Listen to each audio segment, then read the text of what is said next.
Internet stings are the new crime du jour. Let's start with a brief history of the Internet. The concept that led to the development of the Internet can be traced back almost 40 years to academic papers written in the early 1960s on what was called packet switching networks. In 1969, these ideas matured into a working prototype network called ARPANET. Although this network had only 4 nodes or computers connected to it, it was the forerunner of today's Internet. In 1971, 15 universities and research institutes were connected together, and the system was upgraded to handle a seemingly large 64-node network. In 1973, the first European computers were connected in England and Norway. Meanwhile, the key technologies of the Internet, Telnet, FTP, and Unix, were being invented in the early 1970s. Ethernet, invented by Bob Metcalfe, who founded 3Com, would later become the standard for local area networks, or LANs. Telnet allowed remote interactive access to other computers. FTP, or File Transfer Protocol, enabled the transfer of large data files over the network. Unix, invented appropriately enough by the phone company Bell Labs and enhanced at UC Berkeley, became the software backbone of the Internet. Later, Sun Microsystems commercialized Unix. The dominant use of the Internet in the 1970s was an early version of email. In 1979, Usenet was invented to carry discussion forums, the primitive form of today's chat rooms. This was the beginning of the more public side of the Internet, as contrasted to the private email and telnet sessions. Usenet would later grow to its present volumes of more than 10,000 separate topic areas and hundreds of thousands of gigabytes of data. That's the equivalent information of large public libraries that is accessed each day. Sexual topics quickly became the single largest volume use of Usenet. Communications and discussion of human sexuality has continued to be an important use of the Internet to this day. Throughout the 1980s and 1990s, the Internet grew exponentially. The number of hosts in 1974 was 1,000. In 1987, 10,000. In 1989, 100,000. In 1992, the number of hosts or computers with permanent IP addresses surpassed the 1 million mark, and it is well beyond that today. This doesn't even count the millions of people who dial into the Internet via modems. In 1993, Mosaic, the precursor to the Netscape browser, took the world by storm and gave birth to what is now known as the World Wide Web. And the rest, as they say, is history. Today, the Internet links more than 170 countries worldwide, with over 1.5 million domain names and over 40 million hosts, underscoring the new central role of the Internet in American life and indeed the entire world. A 3-judge federal panel in Philadelphia in June of 1996 called the Internet the most participatory marketplace of mass speech that this country, and indeed the world, has ever seen. However, as popular as the Internet has become, some distorted misconceptions have developed around its use. Because of the Internet's participatory nature and society's interest in sexual topics, the police and the general public have mistakenly begun to look at the Internet as a vast playground for adults who are attempting to sexually prey on children. Well, there can be thousands of actual acts of sexual molestation each day across the nation within family households. The perceived Internet molestation becomes a media circus that ends up terrorizing parents, and yet there is only a few instances by comparison to those molestations that occurred within family households. These alleged internet predators cause parents to become afraid of nameless, faceless phantoms. More afraid of these phantoms than they are of real, live family members who statistically pose a far, far greater threat to their children. This fear and anxiety becomes even more irrational when it involves homosexuals.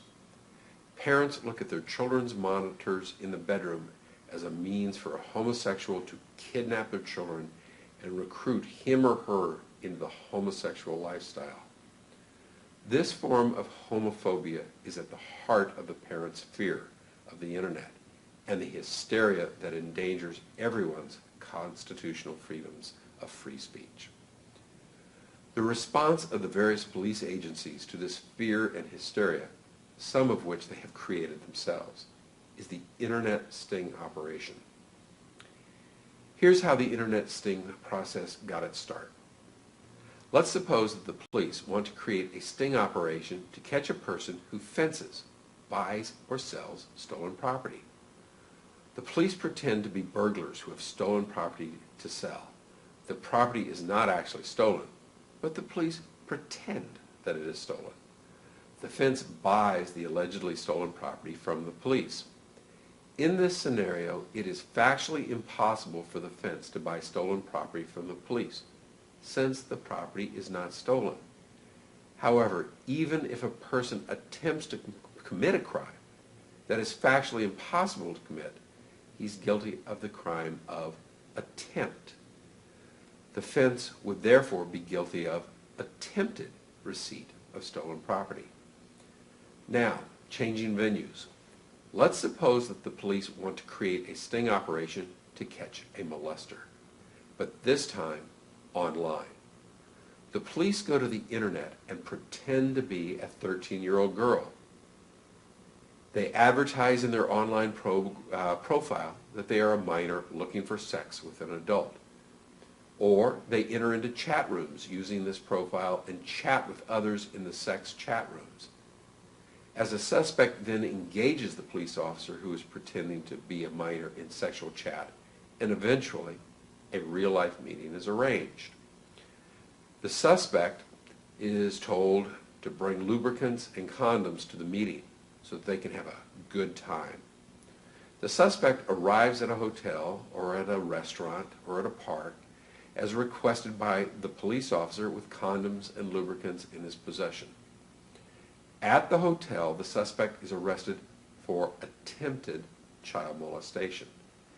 It is an attempt because it is factually impossible to commit a child molestation on a 40-year-old police officer pretending to be a 13-year-old.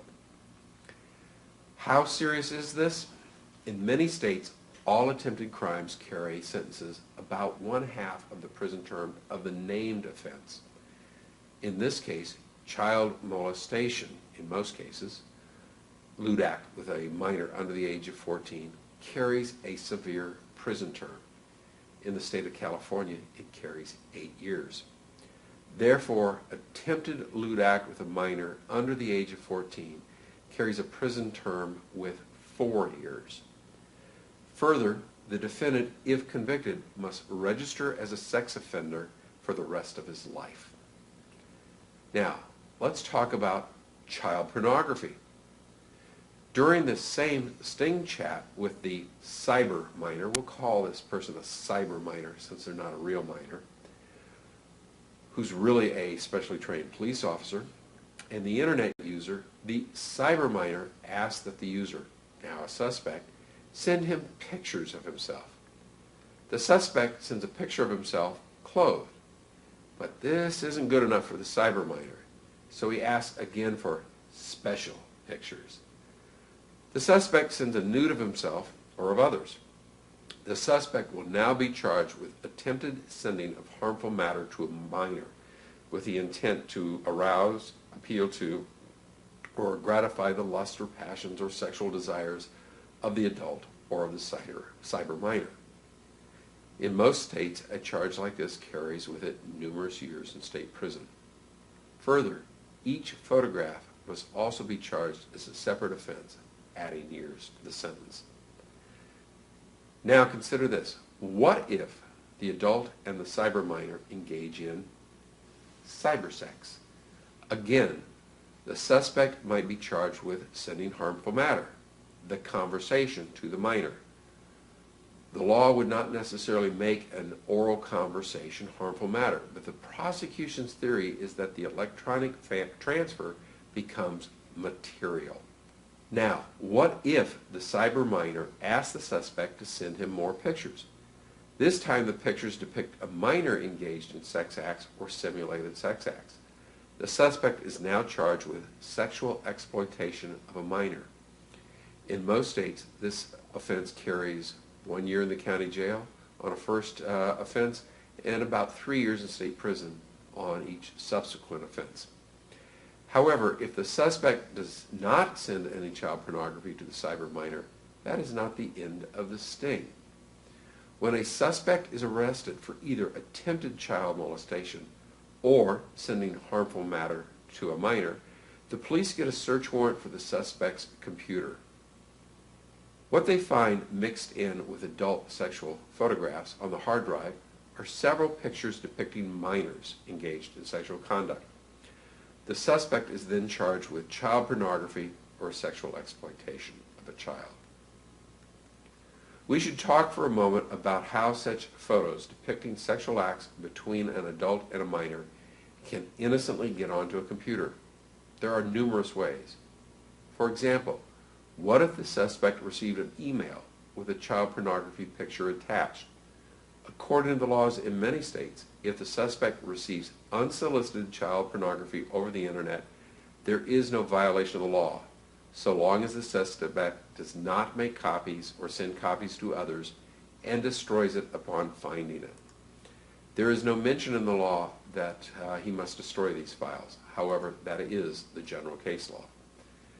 However, our attorneys recommend that anyone who receives such unsolicited child pornography immediately destroy it. You don't want to be put in the position of proving that you got it on your drive unsolicited. Now let's talk about cybersex.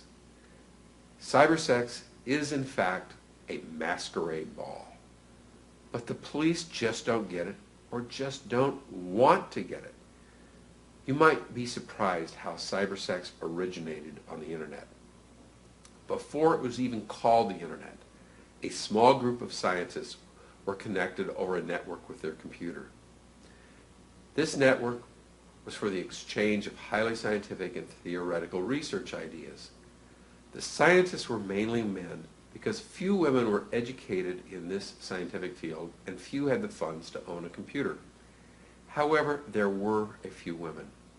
And one day, an unknown female scientist sent a sexually explicit and provocative email over the internet to the men. She was totally anonymous. The men were shocked by what they had received and thought of it as a misuse of their scientific research network. Even so, they liked it, and they started sending back anonymous responses to the woman.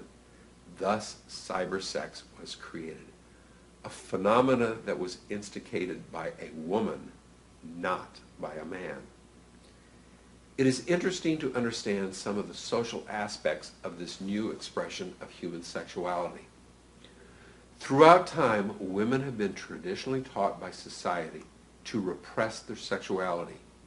Women had to be both the good girl and eventually the good mother. In other words, they were expected to be virginal before marriage and then faithful during marriage. However, society expected and tacitly sanctioned men to be bad boys, to express their sexuality in a variety of ways. The internet provided women with the freedom to ignore societal restraints on their sexuality and become the bad girl who could satisfy their sexual fantasies through cybersex. There was no social stigma attached because they would remain anonymous. Women also couldn't get pregnant, catch AIDS, or get infected with sexually transmitted diseases. After having a great round of cybersex, she could go and meet with her husband and her boyfriend and be the good girl again, or the good mother and pick up her children from school.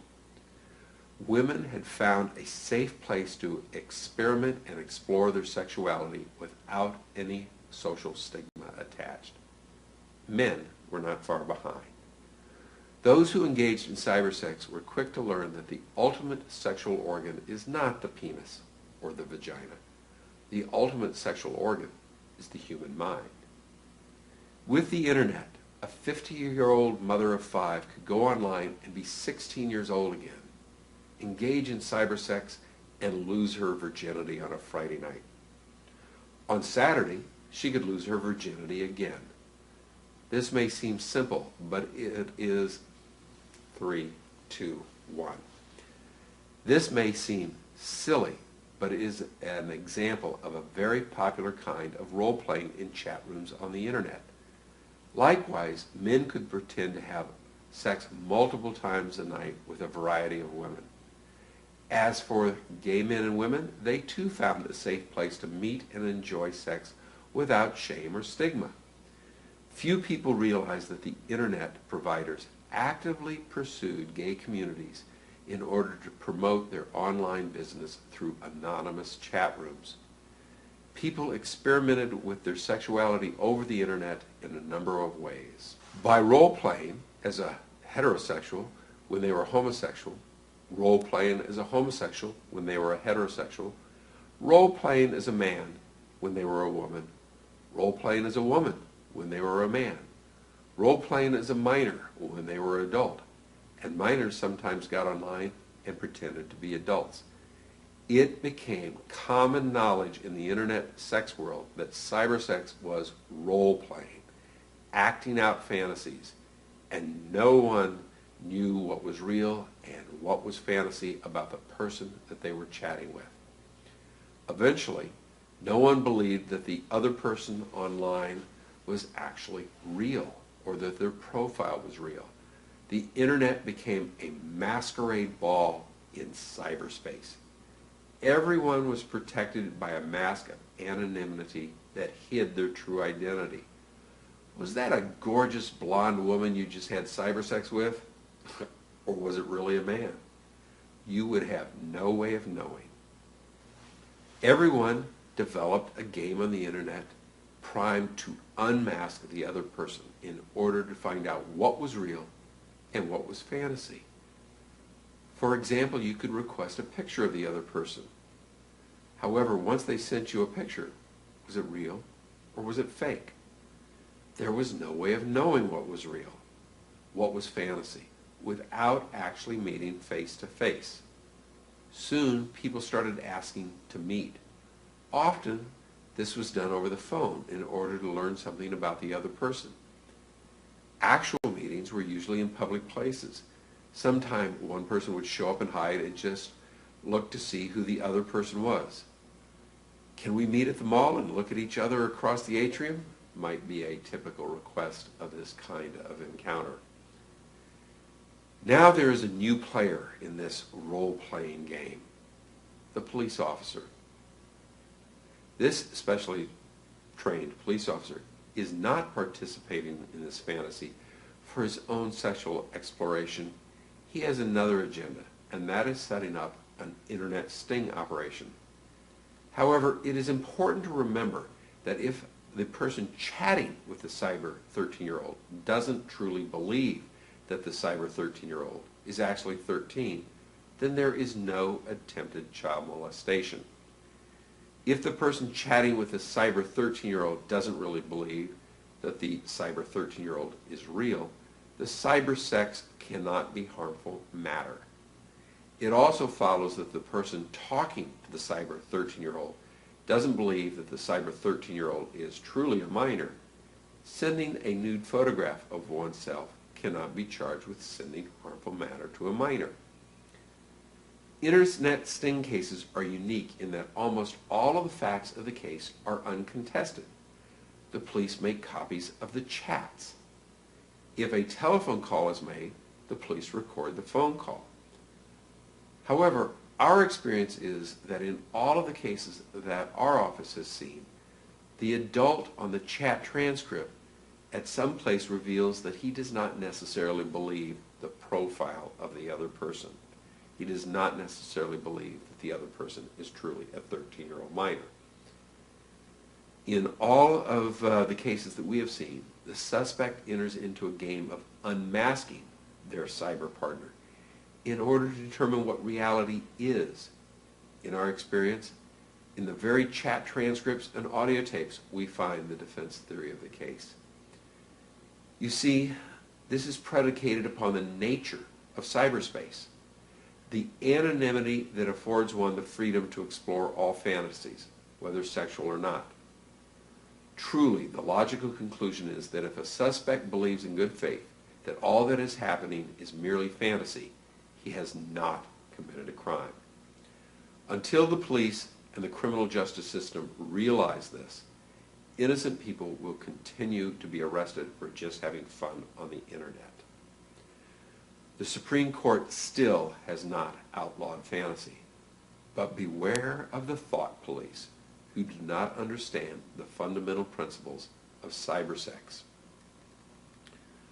The myth intensifying parental fears of the internet is that children are being found on the internet and being lured into sexual relationships. The truth is this: if the child isn't looking for sex on the internet, your child will not be found. With over 1.5 million domain names and over 40 million hosts, how do two people find each other over the internet? It's done the same way two people find each other in a city with millions of inhabitants. They go to an area where they share common interests. For instance, if you are a biker and are new in town, you go to a biker show, a biker rally, a biker bar, or a biker sales room to find other bikers. If you're gay and new in town, you might go to a gay bar or go and see a gay band. In all of the cases our office has seen, the minor is a policeman, an adult who goes into an adult sexual chat room. The problem is that in a world built entirely of fantasy, the other person, the victim of the sting, cannot know who is behind the mask. He or she cannot know what is reality and what is cyber reality. Furthermore, the myth that the homosexual will find a child in his or her bedroom via the monitor and will recruit them into a gay lifestyle is a product of hysteria and media hype. Again, to find a person on the internet, a person, adult or minor, must actively go looking for others by going to a common meeting place, like specialized chat rooms. Remember, chat rooms are clearly marked as to what the sexual interests are of the participants. You can't accidentally fall into a gay chat room. And if you do stumble onto a site you don't want to be in, everyone knows that one click of the mouse will lead you to the exit. In cases that we have seen where real minors were involved in gay chat rooms, the minors were in fact homosexual or lesbian, and they were looking for someone that they could talk to or who would understand their concerns. At UC Berkeley became the software backbone of the internet. Later, Sun Microsystems commercialized Unix. The dominant use of the internet in the 1970s was an early version of email. In 1979, Usenet was invented to carry discussion forums, the primitive form of today's chat rooms. This was the beginning of the more public side of the internet, as contrasted to the private email and telnet sessions. Usenet would later grow to its present volumes of more than 10,000 separate topic areas and hundreds of thousands of gigabytes of data. That in 1973, the first European computers were connected in England and Norway. Meanwhile, the key technologies of the internet, Telnet, FTP, and Unix, were being invented in the early 1970s. Ethernet, invented by Bob Metcalfe, who founded 3Com, would later become the standard for local area networks, or LANs. Telnet allowed remote interactive access to other computers. FTP, or File Transfer Protocol, enabled the transfer of large data files over the network. Unix, invented appropriately enough by the phone company Bell Labs, and enhanced. Internet stings are the new crime du jour. Let's start with a brief history of the Internet. The concept that led to the development of the Internet can be traced back almost 40 years to academic papers written in the early 1960s on what was called packet switching networks. In 1969, these ideas matured into a working prototype network called ARPANET.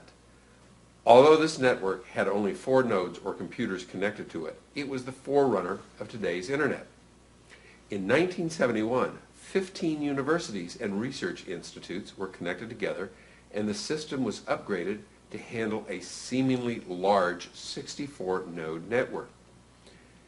In 19 count the millions of people who dial into the Internet via modems. In 1993, Mosaic, the precursor to the Netscape browser, took the world by storm and gave birth to what is now known as the World Wide Web. And the rest, as they say, is history. Today, the Internet links more than 170 countries worldwide, with over 1.5 million domain names and over 40 million hosts, underscoring the new central role of the Internet in American life, and indeed the entire world. A 3-judge federal panel in Philadelphia in June of 1996 called the Internet the most. That's the equivalent information of large public libraries that is accessed each day. Sexual topics quickly became the single largest volume use of Usenet. Communications and discussion of human sexuality has continued to be an important use of the Internet to this day. Throughout the 1980s and 1990s, the Internet grew exponentially. The number of hosts in 1974 was 1,000. In 1987, 10,000. In 1989, 100,000. In 1992, the number of hosts or computers with permanent IP addresses surpassed the 1 million mark, and it is well beyond that today. This doesn't even